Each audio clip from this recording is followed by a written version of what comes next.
உன் வாசனையை காத்துக்கொள்.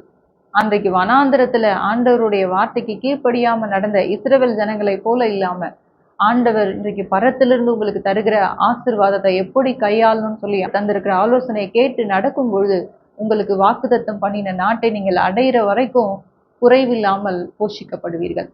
இரண்டாவதாக, விவேகம் நறுமணத்தை காக்கிறது. இஸ்ரவேலின் முதல் 3 ராஜாக்களாகிய சவுலை போல, தாவீதை போல, சாலமோனை போல அல்லாம புத்தியினத்தை விட்டு நீங்க இன்னைக்கு விலகும் பொழுது ஆண்டவர் உங்களுக்கு தந்திருக்கிற ஆசீர்வாதங்களை தக்க வைத்துக் கொள்வீர்கள்.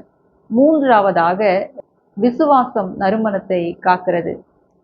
உங்களுடைய குடும்பத்தார், உற்றார், உறவினர்களால ஒரு நெருக்கமான சூழ்நிலையை சந்தித்தாலும் அதன் மத்தியில உறுதியாக ஆண்டவரை விசுவாசிக்கும் பொழுது தேவ மகிமையை உங்களுடைய வாழ்க்கையிலே காண்பீர்கள். ஆண்டவராக இயேசு கிறிஸ்து சொல்லும் பொழுது, நீங்க உலகத்துக்கு உப்பாயிருக்கிறீர்கள், நீங்க உலகத்துக்கு வெளிச்சமாயிருக்கிறீர்கள்னு சொல்லி சொல்றார்.